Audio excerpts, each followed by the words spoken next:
Morning, everyone. My name is Dennis Trainer, and this is the Joint Authority and Canal Corporation's Governance Committee meeting. I will be chairing this committee. Welcome members of the committee, Chairman John Canal, Eugene McAndry, Michael Balboni, Tracy McGibbon, and Anthony Pursuant. Welcome staff members who are present. This is a scheduled committee meeting, which has been duly noticed as required by the Open Meetings Law. I call this Joint Authority and Canal Governance Committee meeting to order. Before you is a proposed meeting agenda. Does anyone on the committee members have any amendments to this proposed amendment? I'm happy to move the agenda as presented. Is there a second? I hear a second from Tracy. All in favor? Aye. Motion carries. Next portion of the meeting will be held in executive session. I'll ask for a motion to conduct an executive session to discuss the employment history of a particular person pursuant to section 105 of the Public Officers Law. Is there a motion? Is there a second? Second. Heard a second. All in favor? Aye. Motion Aye. carries.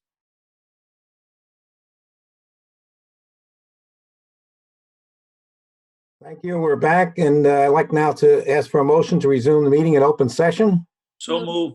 Second. Second, motion carries. All in favor of that? Aye. Motion carries. There were no votes taken during the executive session. I'd like now to introduce Gil Canotis to introduce the 10-point racial justice and equity plan. Gil? Thank you, Trustee Trainer. Good morning, trustees, staff, and the public who are watching this meeting today. The death of George Floyd on May 25th was not only a tragedy, but also became a wake-up call to all of us, our nation, our companies, our communities, families, and us as individuals to reflect and to reckon once again the persistent issue of racial justice, diversity, equity, and inclusion. And at NYPA, we have been doing exactly that. At least our very small part of that very large and complex equation. At NYPA and Canals, we always aspire to lead by example.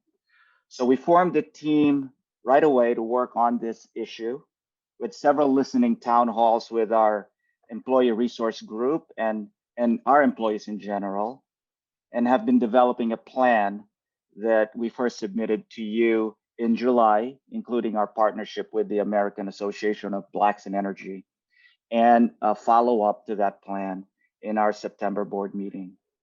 Today, you will hear from Christine Pizzo and our team, Nancy Harvey, Kayla, and Victoria Daniels, not only about our aspirations, but specific goals and plans and outcomes in two key areas.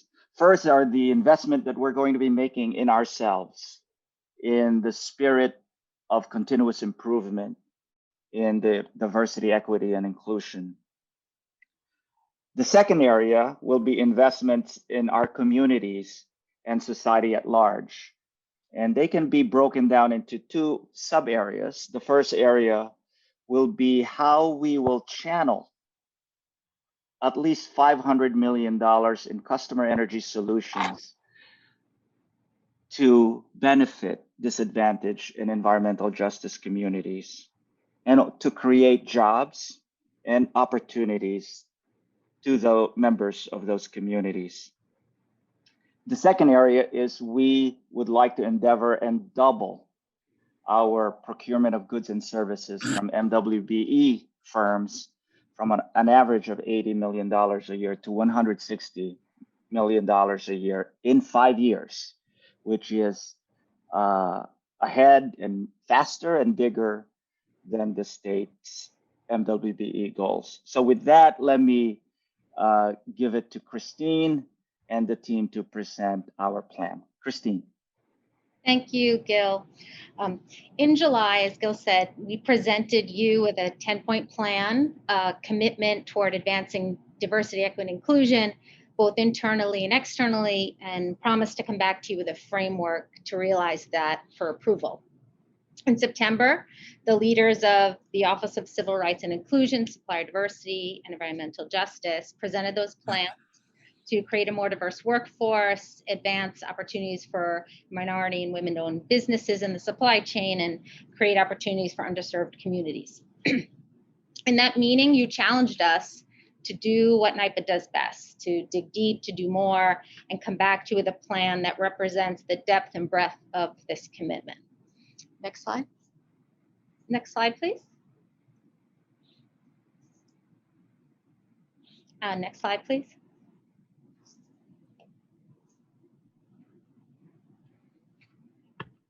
Next slide. So today we come to you with that plan that builds upon these 10 commitments and demonstrates how important this initiative is, not just through words, but through actions. So over the next 5 years, our plan invests $682 million of new and existing resources in programs that achieve this commitment. And our goal is to target and channel and invest at least $500 million in customer energy solutions projects in disadvantaged communities. We're also channeling $160 million of our supply chain to strengthen women and minority-owned businesses, double the existing annual investment. And we're also spending $22 million to implement these programs, including expanding NYPA's commitment to train, develop and retain staff, and foster a culture where everyone is valued and treated fairly. So now I'll pass the presentation to Nancy Harvey and the other DEI leaders who will each explain our commitment, what we're accelerating, our investment, and our outcomes. Nancy? Thank you, Christine. Good morning, trustees, colleagues, and members of the public. Thank you for the opportunity to present NYPA's Diversity, Equity, and Inclusion Plan to you today. As the largest public power organization in the nation, NYPA has always set an example in the energy industry and in the state with its commitment to producing clean, renewable energy and creating jobs across New York State. And we continue a strong tradition of innovative efforts, and 2020 is no different. This year, it's forever marked by an unmistakable call to action for change. We're in the third wave of a pandemic. And as we all know, we've witnessed breathtaking incidents of racial injustice just in this, and we continue to witness that this year alone. Also evident is the disproportionate impact on minority communities, Black, African American, and people of color.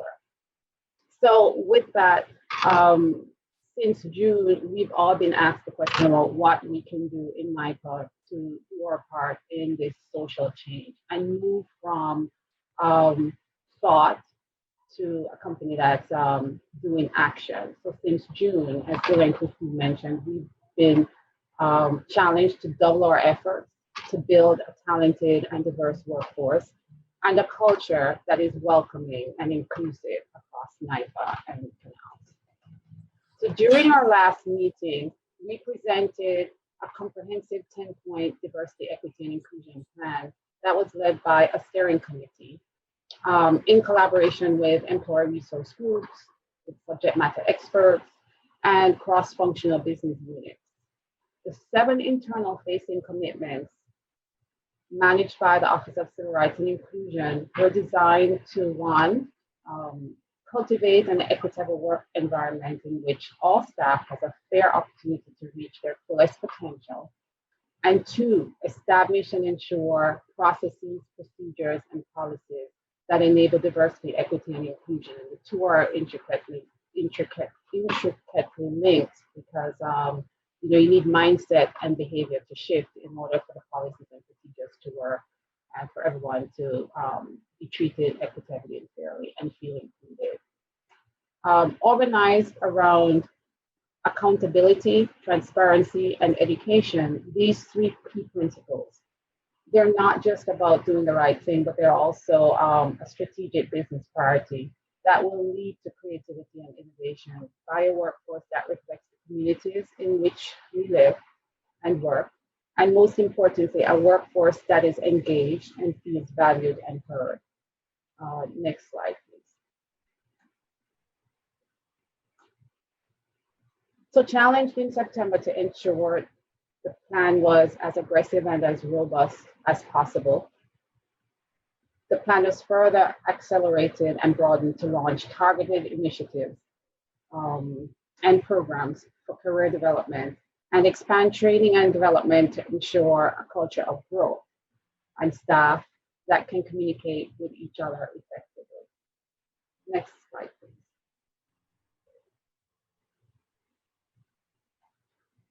So NYPA's commitment to and investment in diversity, equity, and inclusion extends beyond the Office of Civil Rights and Inclusion. In fact, on a daily basis, cross-functional diversity, equity, and inclusion champions in other businesses and other business units advance initiatives and programs across the organization.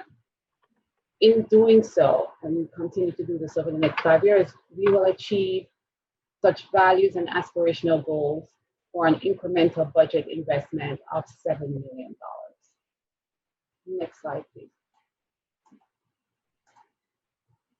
So Nancy, just one question I had on the previous slide, because I see, a lot of the focus around, sort of MBA programs, and I know that we're doing a lot of work in STEM, which makes me think that, we're looking for, people in advanced degrees, engineers, but are we also looking at, making sure that we're evaluating, what's actually needed to do the jobs that we're trying to put people in? And so, and focusing at, whether it's, community colleges and, people with associate's degrees, as part of the work and the investment that you're making, and how do you partner with, local colleges, local HBCUs around the human resources part? Are we doing that as well? Because, I want to make sure that we're not missing that as an opportunity to accelerate our DEI goals. Those are opportunities that we're looking at. We have had initiatives with Westchester Community College, for instance. They've brought students in and we've participated on panels. And our employee resource groups, we've challenged them in the coming year to be innovative around recruitment, which means strengthening communications with historically Black colleges and universities, HBCUs, reaching out to them, establishing relationships, and really strengthening that pool for the recruitment team as well. So we're doing things like looking to bring on recruiters, also companies that are specialized in providing diverse candidates. So with the career development, sorry. And Nancy, if I can just ask, we will cover that also when Kayla presents with our P-Tech program and our intern program and partnerships with community colleges, and that will address that. So we probably should save it for Kayla's section. Sounds good, thanks.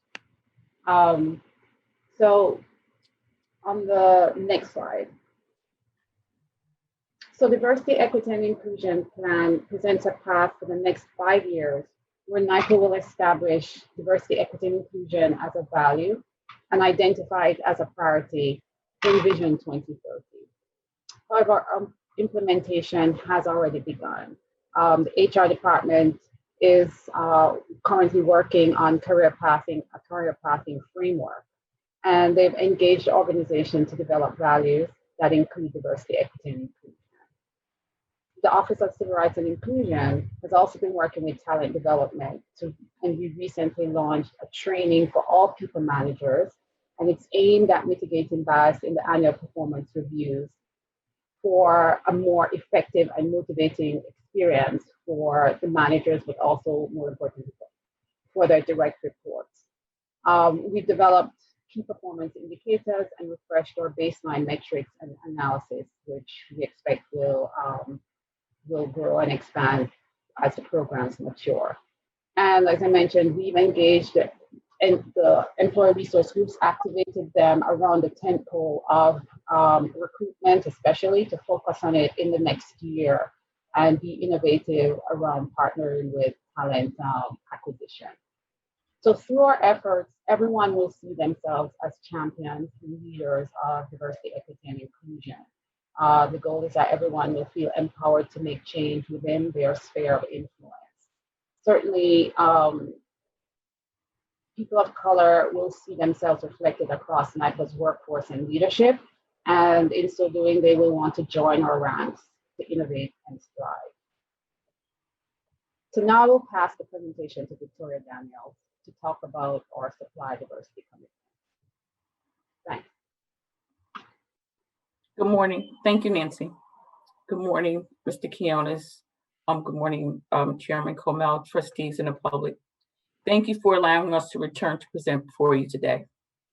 At our last meeting, we discussed the 11 proposed supply diversity D&I initiatives that will remove barriers and increase capacity for MWBEs in our supply chain. We voiced that the overarching goal was to grow the supply chain by driving economic development in local communities. However, the presentation wasn't entirely met with the type of enthusiasm we had hoped. Instead, it was expressed that the information provided was good, but the initiatives could be fleshed out, and the ask for the investment was lacking. We reminded that we are the New York Power Authority, and as such, we should do better. We surely underestimated the trustees' commitment and interest to the DE&I in the supply chain, and this heightened our desires to really contemplate how to be the most impactful to our suppliers. Slide 2. But today is a new day. Today you have before you 11 beefed up and invigorated DEI supply diversity initiatives that will increase the breadth and strength of the program from a local to a national level. Why? Because we need to expand beyond the 123 Main Street. How do we find new MWBE suppliers and contractors who provide the goods and services we need? We meet them where they are. We will develop suppliers, but we need to bring in new suppliers.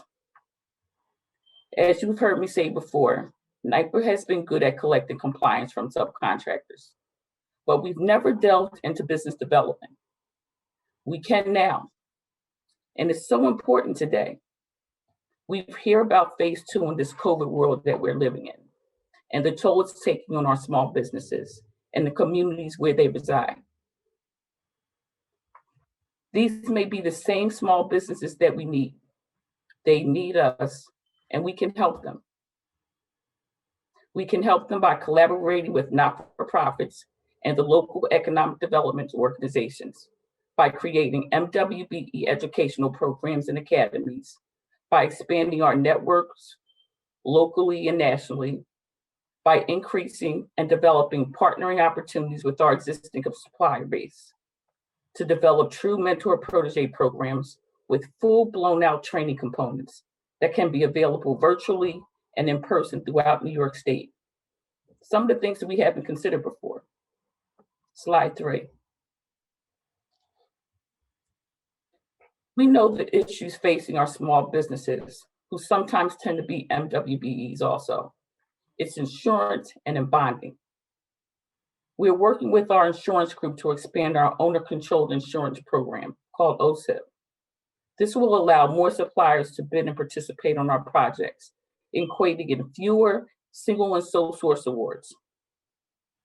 We also know that we're on the right track with targeted outreach events. We recently hosted an outreach event for IT, which resulted in new relationships with MWBEs and substantial new awards that were awarded this month in November. With heightened awareness organizationally, with our DE&I policies and procedures, we know this can be integral to the success of the program, so we can ensure that they're targeted throughout a truly enterprise-wide. They can be mandatory DE&I training, and this can be successful so we can meet all of our goals. Next slide, please. So to date, we started to review the credit card policy for revisions so that we're leveraging our external support to build out detailed supply diversity roadmap. This can address the 11 initiatives previously communicated. By year end, we will have participated in 9 MWBE events, and we're going to be adding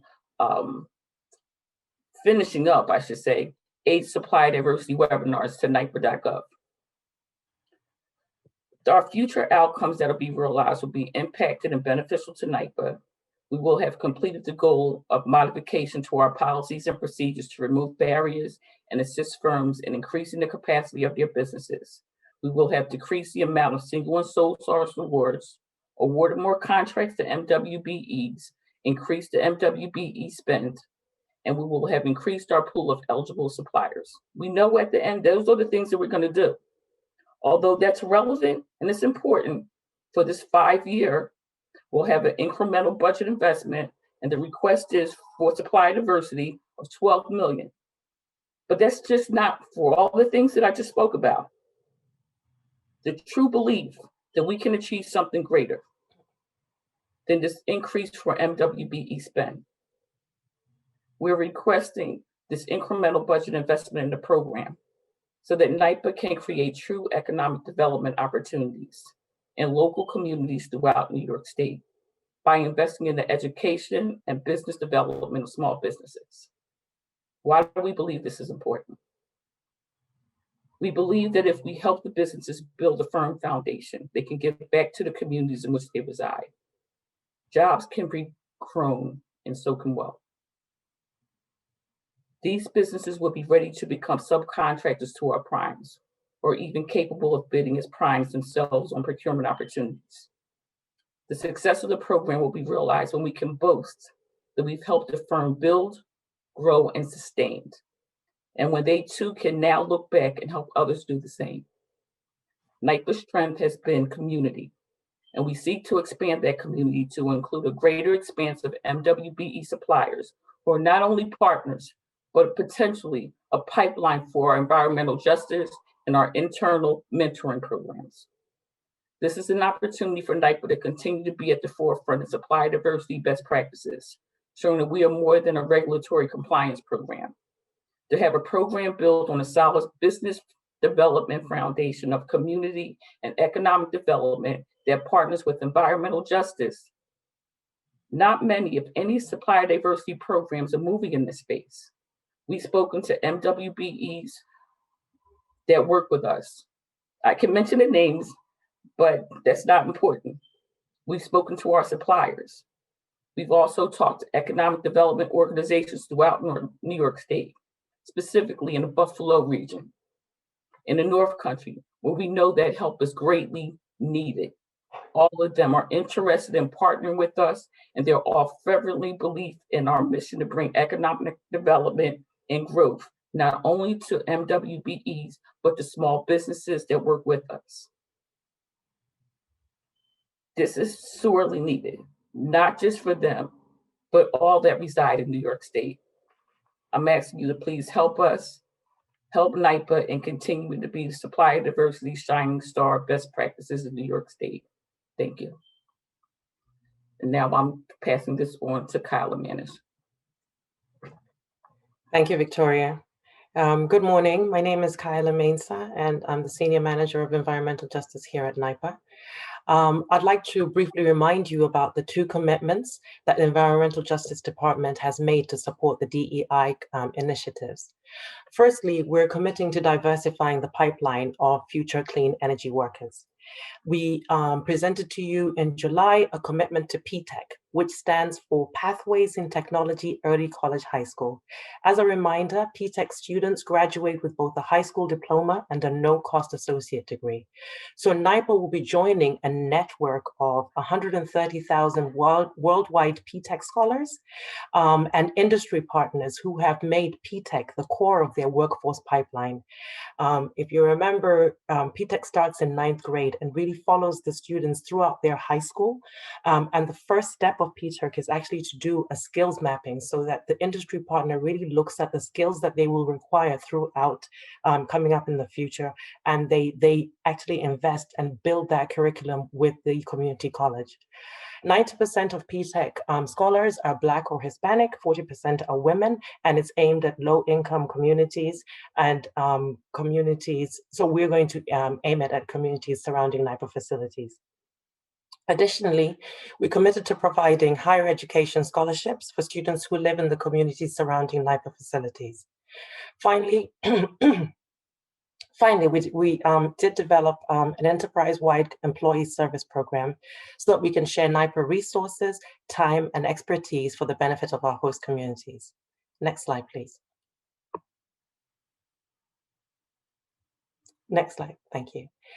In addition to supporting the DEI initiatives, I wanted to draw your attention to NYPA's broader environmental justice commitments.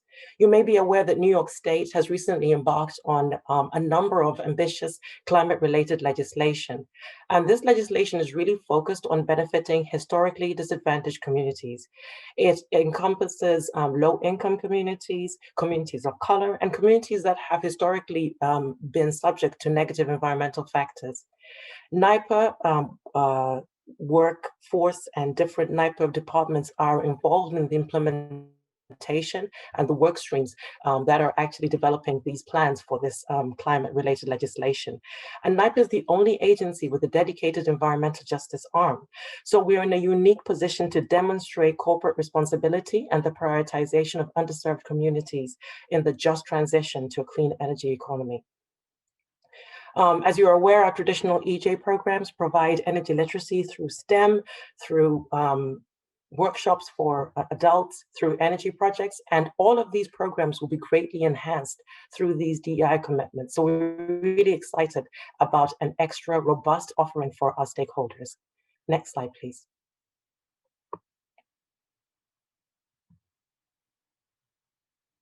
Thank you.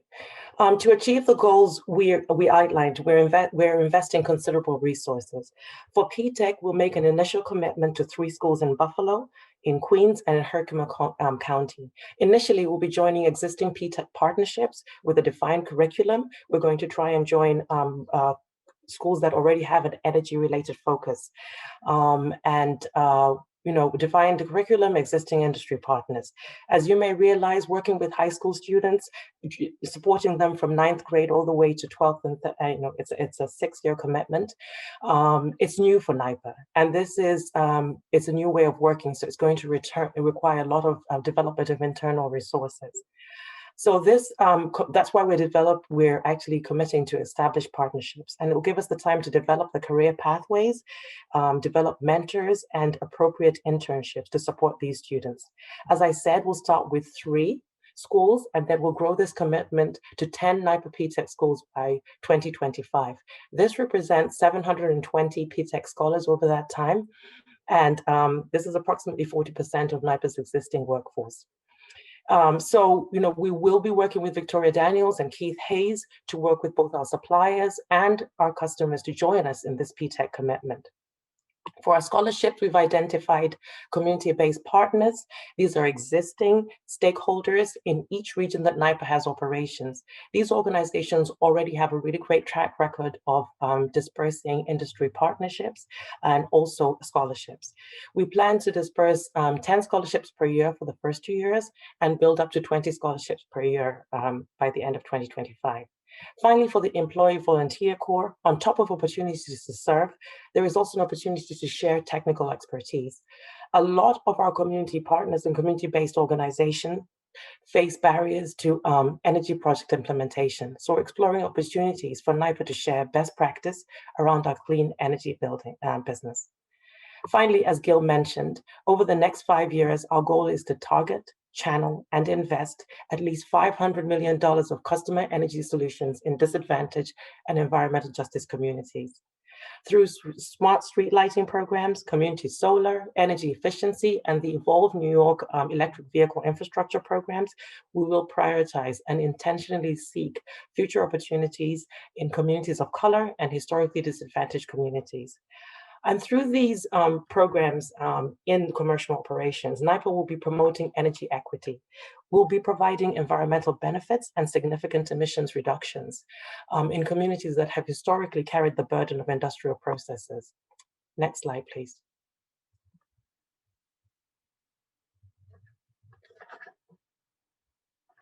Thank you. At the end of 5 years, we expect to have made a significant contribution to populating the pipeline of diverse workforce, not just at NYPA, but for the energy industry in general. We will have created new opportunities and career pathways for students to pursue higher education. We'll be promoting energy equity and creating a more inclusive society. And through our commercial operations investment, we will really be able to demonstrate the positive impact of NYPA operations on historically disadvantaged communities. So as I mentioned, this is going to be a heavy lift. It's a new way of working for NYPA. So we do have some metrics and targets and goals. But after 2 years of program implementation, we intend to conduct a detailed economic and demographic analysis of program and stakeholder impacts, and we'll make appropriate adjustments. So in summary, the cost of program administration, paid internships, scholarships, volunteer call will require an investment of approximately $3.26 million and an incremental customer energy solution spend of $500 million in EJ communities. Thank you for your attention. I'll now pass on to Christine, I believe. Thank you, Kyla. So this slide represents the metrics that we'll use to track and measure success.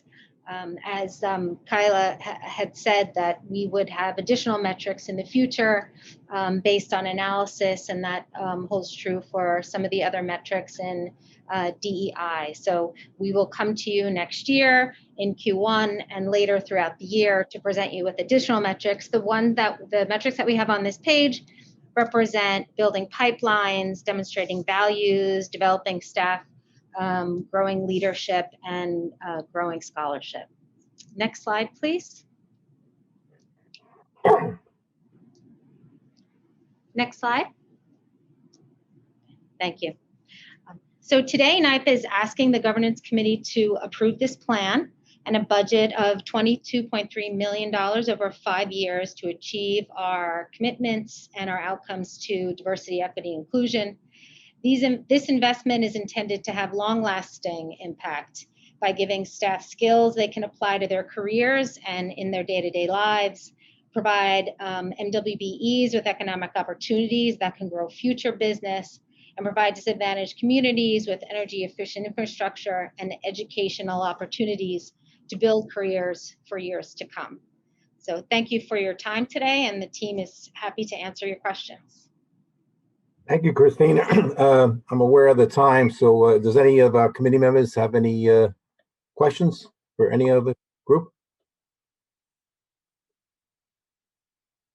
Let me just weigh in for a minute, Dennis, on goals and outcomes.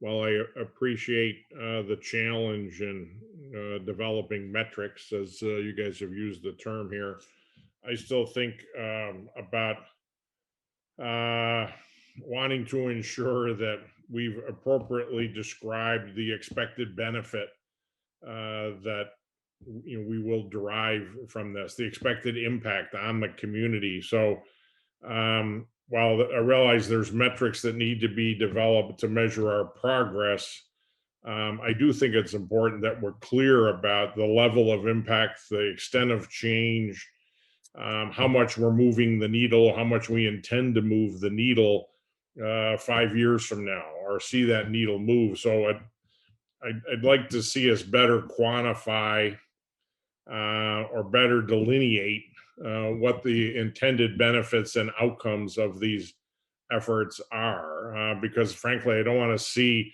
our significant efforts diminished by too many metrics versus the benefits and impacts we're bringing to our community. So I'd love to be able to see us much better articulate what we think those very positive outcomes can be. And secondly, I'm a round number guy, and 22.3 million sounds way too precise for me. So I'd suggest we round that up to at least 25 million.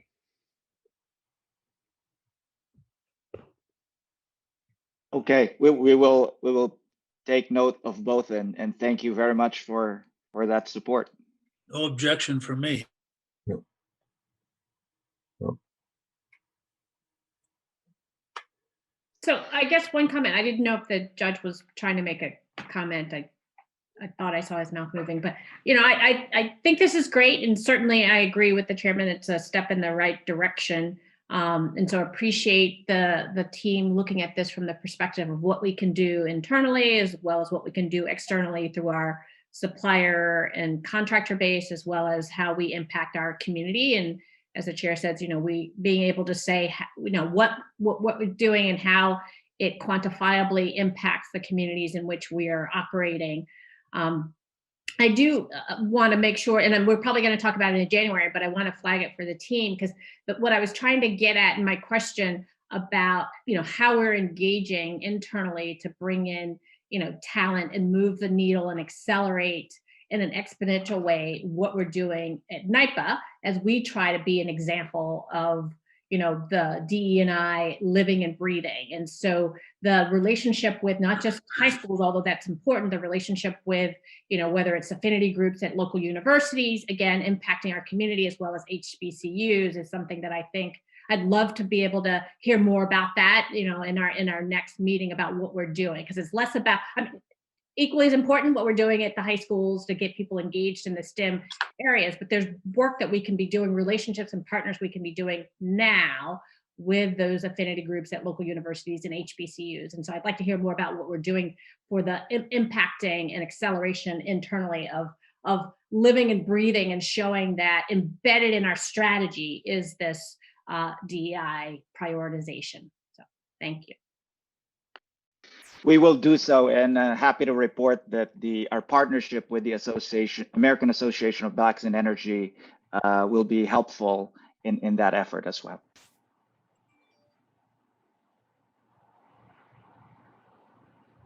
Okay, so I'll now ask for a motion to recommend the adoption of this 10-point plan. I think so, with Chairman Kamel's rounding off to the 25 million figure. So I'll ask for a motion. I'll move it before it can get taken back. Second. All in favor? Aye. Motion carries. All right, the consent agenda, which consists of routine housekeeping items, is now before the members for adoption. So I'll ask for a motion to adopt the consent agreement. So moved. Ask for a second. A second? I heard a second.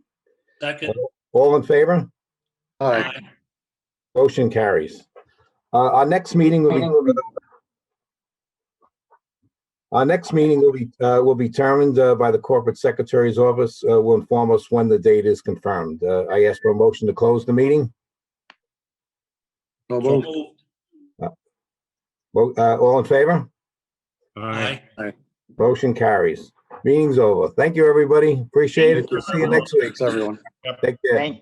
Thank you very much.